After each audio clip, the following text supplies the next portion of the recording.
Okay, it's a day after you've had a chance, Will, to go through all your texts. How many were there? I had like 500 after the game, and I think I've had 500 more since going through all of them. So it's never ending. I'll go to Jim up front.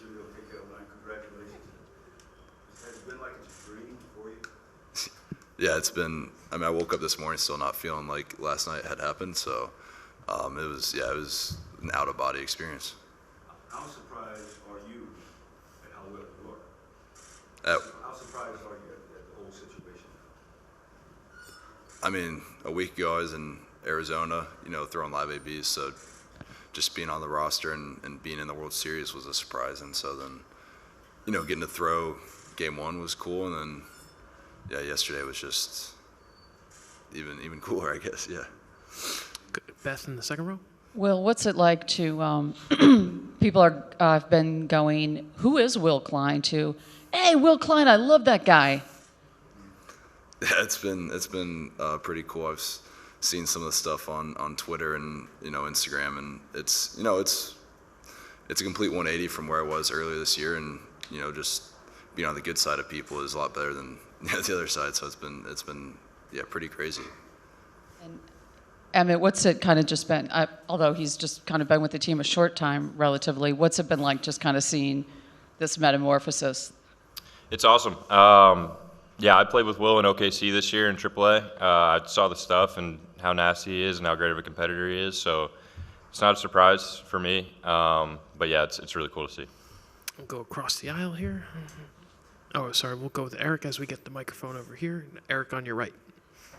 Emmett, your starter all year and your career, and now pitching in the bullpen. How tough of a transition has that been, and what have you done differently in the last month or so to sort of prepare for all this? It definitely wasn't the easiest at first. I struggled a little bit, but I think just leaning on the other guys in the bullpen. I had Kirsch down there and I had Glass down there at the start to try to work through it with, and then trying to learn from the older guys, the veterans in the bullpen that have helped me a lot. Some guys, when they go to the bullpen, their stuff plays up. Do you feel your stuff is playing up while pitching in relief? I don't know, honestly. It feels pretty much the same. But yeah, I'm not sure. Right up front. Yeah, Emmett, for both of you really, when you're in the bullpen, especially in the World Series, what does it feel like? You're a starter, Emmett, and what are the conversations like with Kirsch, with the other guys, and is the adrenaline really running now that we're in the World Series? I think so, yeah. I can't speak for everybody, but I think it's just, doing whatever it takes to win. That's the main theme, so. And any conversations that you guys have, what are you sort of talking about? Are you just focusing on the game, or? For the most part, yeah. It's just normal bullpen conversations. It's kind of hard to describe. I don't know, but I'm trying to learn the ways to go about it. About 5 rows back on your right, Bob. For you, Will, what was it like last night being Sandy Koufax, and was there any text message or social media thing that surprised you the most?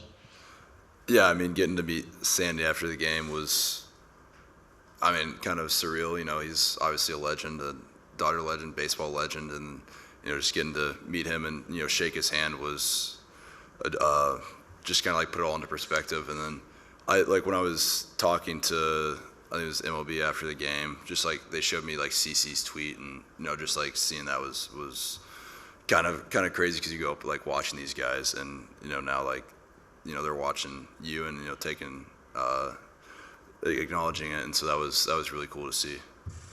And Emmett, was that cool for you too, to see Sandy Koufax stay all 18 innings and be in your clubhouse afterwards? Yeah, absolutely. He's awesome. He's been around the clubhouse. I've talked to him a few times, and he's the best. We'll stay there with Mike. Just for both of you guys, what's it like watching Ohtani have that kind of night he had last night, getting on base 9 times, and then to think about the fact he's coming back and pitching today? I couldn't do it. I don't know.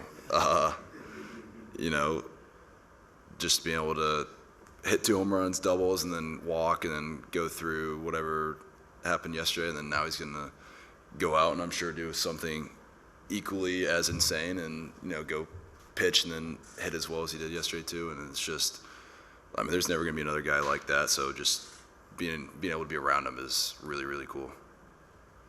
Good Jack and Emmett, do you want to add anything on that? No, I think that sums it up. Yeah. Yeah, it's incredible. It's crazy. I'll go Jack in the middle. Well, what did Sandy tell you when he came in there? I'm still don't remember a whole lot from yesterday, but it was more along the lines like, good job, like congrats, like just kind of talking about like how it went and just what it took to go through that. And then when you got traded here, what was that period like for you, changing organizations again? And what did you kind of find over these last 5 months here with this team to especially seem like trust your stuff in the zone a little bit more and be able to attack guys like you did last night? Yeah, a lot of it's like the confidence you see in the other pitchers here and, just going after guys. And a big thing, too, was the addition of a sweeper when I got here. McGinnis and Pryor really helped me with that, helped me attack righties a little better. And so there's that and staying in the mindset of just going after guys and, just pounding the zone. And, you see it after a couple successful outings, like if they're not hitting it and you just like keep building on that within yourself. And so just getting the reps doing that. How did you find out you're getting traded here? I mean, I got DFA'd the day before, and they told me to wait around. And then, that night, I think they told me the Dodgers were trading for me. I was like, well, that's really cool. And, the next day I was in LA. So it was a quick turnaround. Nothing like glamorous or anything. Like, I woke up to a 9 a.m. missed phone call and a text saying, hey, call me back. And found out I was got and really low then. And then that night, got traded to the Dodgers and like really high then, and so it was a crazy day, and it's all worked out pretty well, I'd say. Beth in the second row on your right. Well, have you, I know you're from Bloomington, have you heard from your old high school coach or any folks back there? Yeah, I've heard from every coach I've ever had. High school, travel, college, probably T-ball. Middle school put a picture up from yesterday in their hallways, so that was cool. So there's been a lot of support from Bloomington, which has been great. So in other words, nobody cares that John Mellencamp is from there anymore? No, he's got a cool house there, though. Just a quick follow-up. I know you had said when there was nobody left in the bullpen except you. Well, just kind of, were you talking to yourself? Were you trying to psych yourself up? Were you thinking, I'm going to get called on any minute here? Or what was going through your mind? I mean, yeah, like as soon as Henriquez went out there, I was like, I'm the last one. And, he ran 2 great innings. I was like sick, and, you're hoping we walk it off there. And if you don't, I was like, all right, well, we're not losing this game. And I was going to go out there until apparently Yama was, ready to go. So just really glad we didn't have to see what happened there. We'll stay over there with Ron. For you, in these postseason games where you're coming in and you start innings with no one on base, how different is that from the automatic runner when you're always coming in to start an inning with a runner on second? It's so much better. I've never done the automatic runner, but yeah, I would assume it's better. It's a change the way you pitch when you come in and there's already a runner on second? Yeah, like you come in with a guy on second, I feel like the automatic thinking is they're going to bunt, and then you got to get ready for that. And then it's basically like if most teams execute that, you're coming in with the guy on third, 1 out. And so then you're playing a lot more for a strikeout there and like weak contact versus, just like kind of going at guys not caring. But I'm just, you don't get 18 innings of baseball with a ghost runner. So I had a lot more fun yesterday. Far back on your left, Kirsten. Will, I know we've talked about how the last 72 hours, the whirlwind it's been for you and your wife, but just what was the reaction and the conversation amongst the two of you guys last night? Just really kind of, if you were able to take a step back and just kind of reflect on this moment and how special this is for you. Yeah, I don't know if it has set in yet. I think we talked about like it's not really gonna kind of the weight of it's not gonna set in until we're at home, like after all this is done, and we gotta get to reflect about how the year has even gone in itself, let alone being in the World Series, let alone yesterday. But we kind of tried to sit there yesterday and just enjoy the moment a little bit, and then got family coming out today, so that'll be fun to get to spend some time with them and experience it with them as well. But yeah, I don't think that'll set in for a long time. And I know you guys are just kind of riding the high of the adrenaline right now. Guys have sleepy eyes, it's a thing. But when it comes to kind of finding ways to get your body ready, well, I'm sure you're probably shut down. But Emmet, how are you finding just kind of like wanting to be available, whether tonight or tomorrow? Yeah, I mean, I want to pitch whenever they ask me to. I think it's just, trying to get sleep, trying to get my recovery in after the game. Obviously, we were really happy last night, but we got to get 2 more wins. So, yeah, I was trying to just stay ready. Third row on your right, guys. Emmet, it's no small feat you achieved this year coming back from surgery. How would you describe the way your stuff played pre-surgery to what it is now? Thank you. I don't think it's too different. I think there's a couple different things with the arsenal. Slider's a little different, changeup's a little different, but overall it's pretty fastball heavy. I think it's just I know how to use it a little better now, I think. And that comes from Mark and Connor talking to me about it and all the minor league guys too. David Anderson and Ryan Denick and Rob Hill working with us. But yeah, I think it's just knowing how to use it. Was it at all a challenge to make that transfer back to the bullpen? Was it a little bit more difficult? Yeah, I think so. I mean, it's just an adjustment, learning on the fly. But yeah, like I said, I had a lot of veterans down there that have done it for a long time that helped me out and showed me the ropes. Up front on your left, guys. Thank you. Will, last night was last night. You've got a game tonight. How many innings are you good for? As many as they need. Hopefully 0. Go to the fifth row on your right, Bob. Well, obviously last night you were on an adrenaline rush, but how do you feel this morning? Can you tell the difference? It's about twice as long as you ever gone? I think I'm still on the adrenaline rush. Yeah, I mean, definitely, sore and body's tired, but so is everyone. I mean, everyone played 18 innings yesterday. Will caught 18 innings, and he's going to go out there and catch again today somehow. So, I mean, it's the World Series. It could be your last, game of the year. So, like, you find ways to not be, sore and tired and, just keep going. And you mentioned family coming in today. They weren't there last night? No, they could not make it yesterday, unfortunately, but I think I'll get to spend a little more time with them today, probably. Take a last couple. Sonia, far back on your left. Emmet, did you kind of make any adjustments from the last outing in Toronto to last night?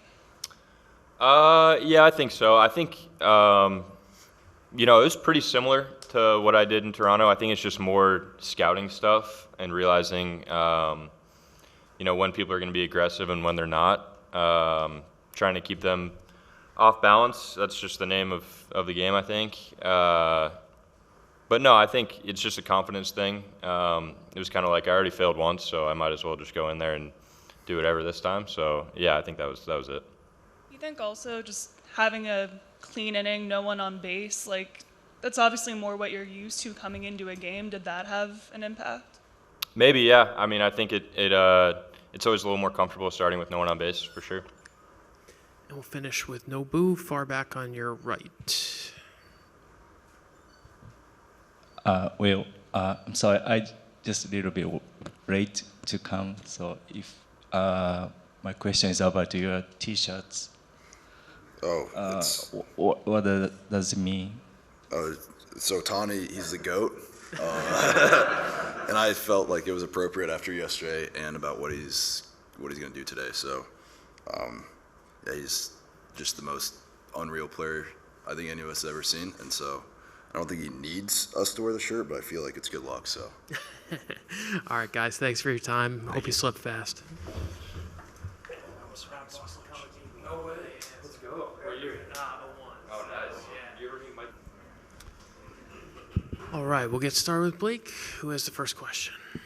We'll start with Jim right up front. We'll get you the microphone, Jim. Oh, thank you. Blake, thanks. And what did you learn from your previous experience that will help you this time around? Yeah, I mean, I just learned things I did wrong, things I did right. I can't really tell you because then that's telling them.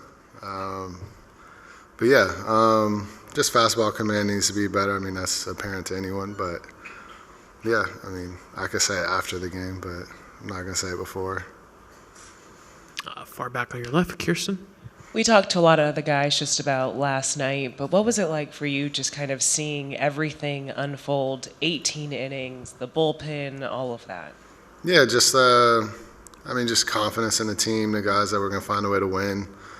Yeah, it's weird. I mean, with this team, you play. I've played on so many teams, and every team's different every year. But this team, there's just a confidence and a belief about us that's different, and that we know we're going to win. We're going to find a way to win, and we're so connected as a team. It's been a lot of fun just to be a part of it and just chase winning.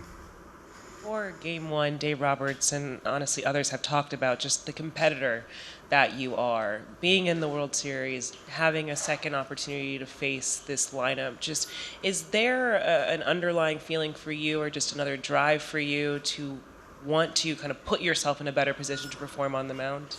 Yeah, I mean, I'm thankful for the first start and what I was able to learn and how much better I got from that, and then beyond excited that I have another opportunity tomorrow to really display, the kind of pitcher that I am and that I'm striving to be. And I really can't wait for it. I'm so excited, and it's you want to contribute, and when we're winning and we're in the World Series, there's no better moment than right now. Fifth row on your right, Blake. Mike. Blake, just what goes through your mind watching Ohtani do what he did last night, reaching base 9 times, and then the fact he's got to come back and pitch today? I mean, I could safely, I don't want to say safely because he'll probably break it, but I don't think I'll see that ever again, 9 times in a row, like reach base in one game. At least I hope not. That's a lot.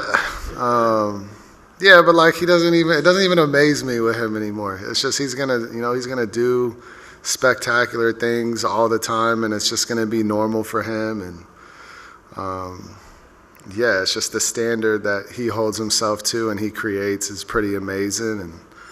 And just to see the respect of the other side with intentionally walking him, then we're gonna pitch to him, and no, we're not. We're gonna walk him again, and just to see what he's able to do is pretty amazing.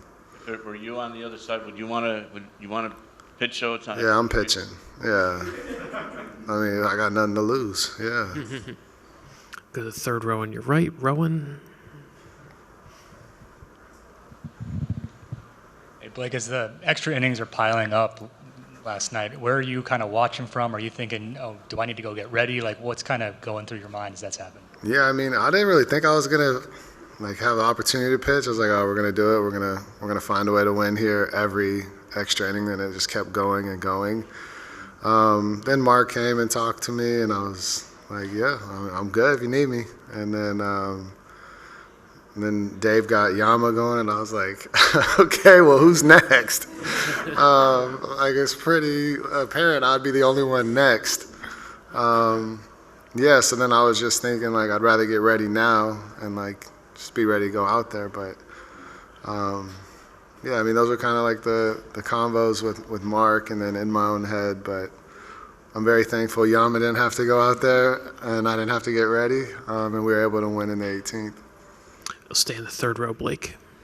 Blake, in August, you faced the Padres and you faced them a week later. And then in September, you faced the Phillies and faced them in the postseason close together. How beneficial was that to face a team that close together? Yeah, I like it. I think it doesn't matter, good or bad start, the first game, it doesn't matter because the second game I always feel is going to be better because they always say it's advantage hitter because they've seen you, but I think it's advantage pitcher because you've pitched against them, you know what they can do. It's fresh in your head, you have an idea. I just pitched against them and didn't execute, and now I have an opportunity to go execute and see how good I am and how much those 5 days in between got me locked in to be the best version of me. So I like it a lot, and I'm gonna pitch the same to some guys, different to some guys. You're gonna go through that battle, but I like it because there's a comfort to it. You've already faced them, you know what they can do. Now you just got to execute. One row ahead, Beth.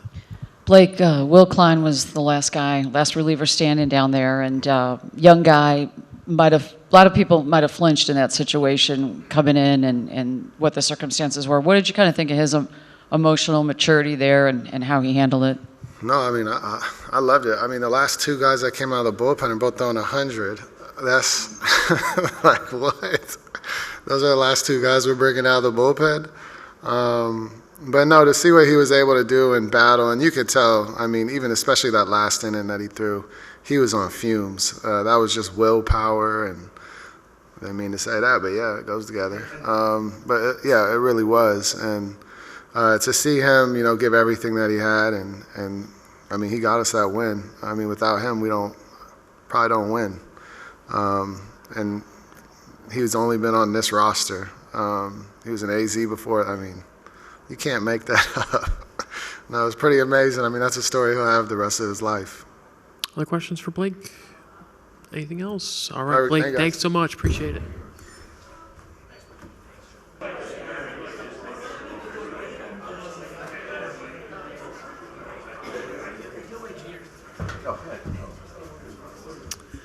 All right, we'll take a few questions for Doc. We'll start in the fifth row on your left, Doc, with Fabian.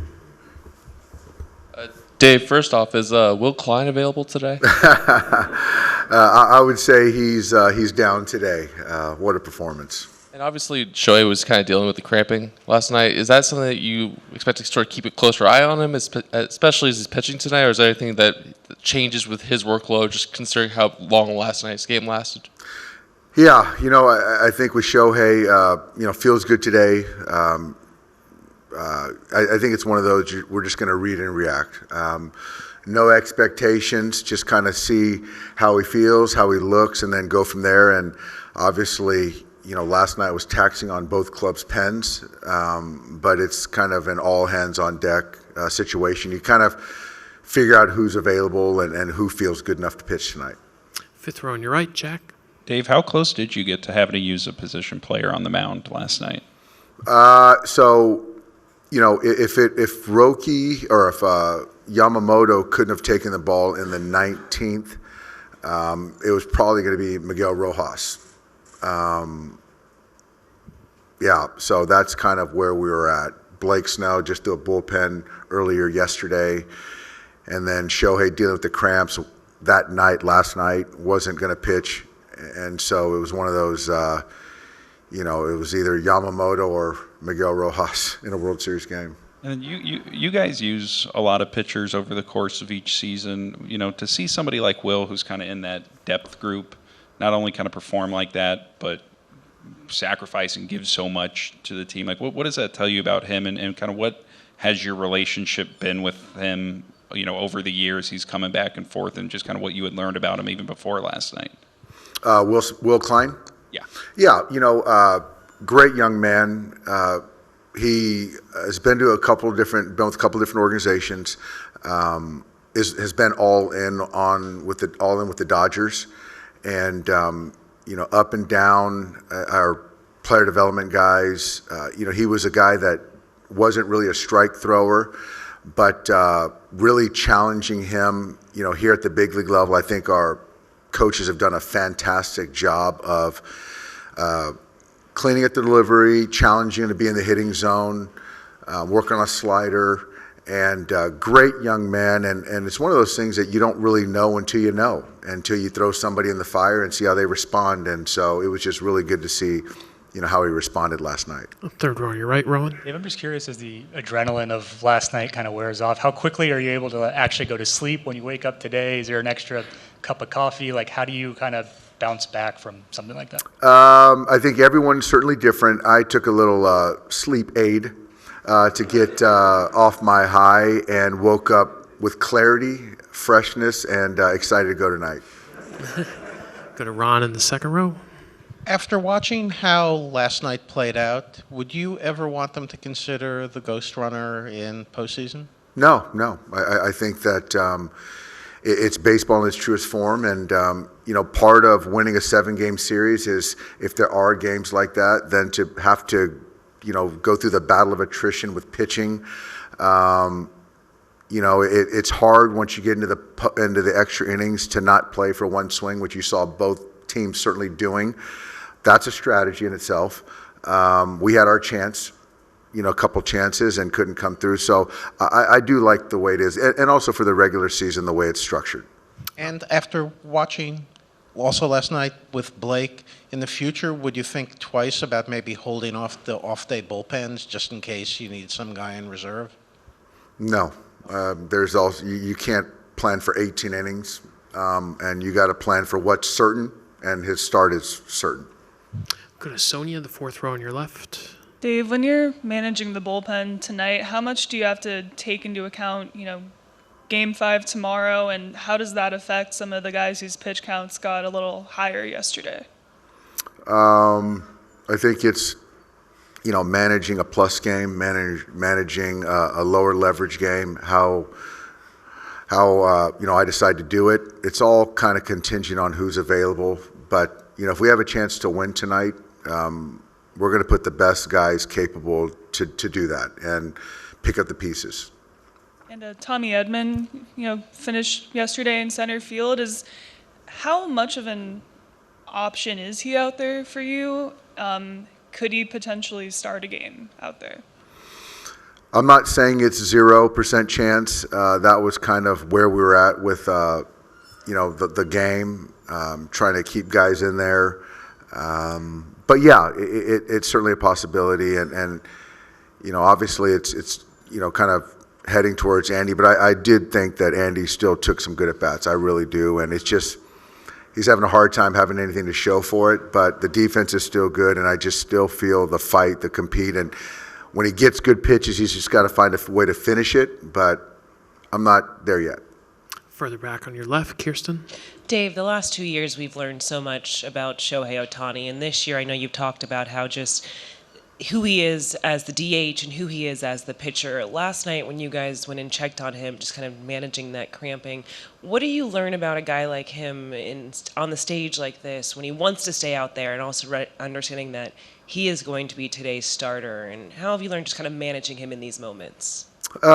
It's trust. It's kind of getting to know the person, the player, and what his limitations are. He was not going to come out of the game at that point, but if later on in the game, if there was a run-scoring situation, I potentially would have taken him out. But I didn't want to just kind of take him out of the game for fear that his spot was going to come up again, which it ended up coming up 3 or 4 times. But yeah, he's in great shape, very well conditioned. I expect him to be ready for today, and this guy is a different kind of athlete and a different brain. Bill, up front on your left. Yeah, Dave, if we told you a month ago that you would have been considering the idea of putting a position player in to pitch in a tied World Series game, would you have assumed that you were under the influence of one of those sleep aids? Absolutely, Bill. Yes, I would have thought I was under the influence of something, for sure. And Will Smith caught all 18 innings last night. What did you think of that effort? How much consideration did you give to A, pulling him last night, or B, not starting him today? So I texted him this morning and said, how do you feel? He said he felt great, which I would expect that.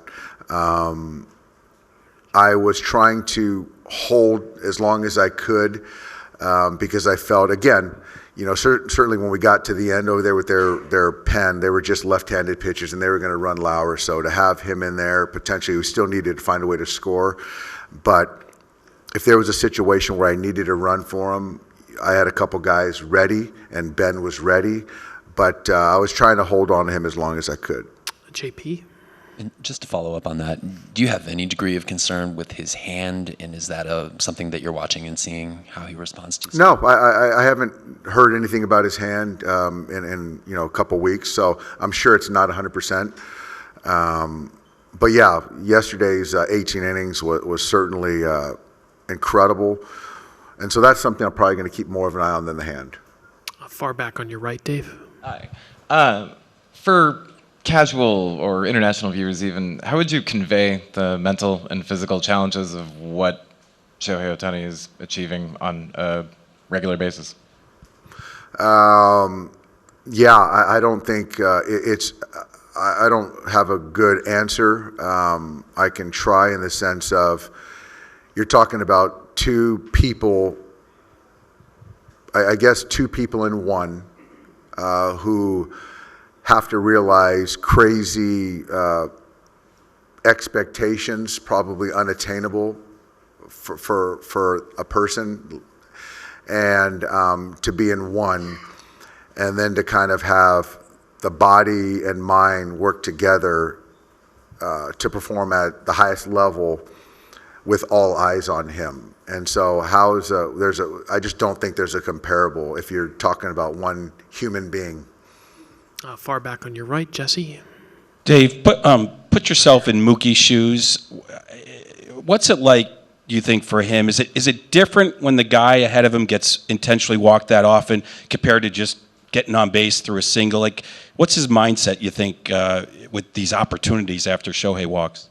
Mookie's very matter-of-fact, understanding the game and the strategy behind it, and the way Shohei's swinging the bat, the way Mookie's swinging the bat right now. He even said it. He's like, I can't blame him. He would do the same thing. There's a certain competitor that comes out, certainly, and you want to make the other team pay for that decision. And that's certainly in there. So I'm going to keep betting on Mookie hitting behind Shohei, and if they keep giving him opportunities, I know he's going to come through. I'll finish up with Jim because Isaiah's here. Skipper, being the student of the game as you are, what are some of the lessons learned so far in this series? The lessons are you've got to just believe in your players, hope that they're prepared and going to perform well in big spots. And I guess you don't know what you don't until you know. And, Henriquez, Robleski, Will Klein, Will Smith catching 18 innings. There's just a lot of things that until guys get in the fire, you don't know about a guy. So it was just really good to see. And so that's probably a takeaway. All right, Doc. Thank you so much. Thanks, guys. Appreciate it.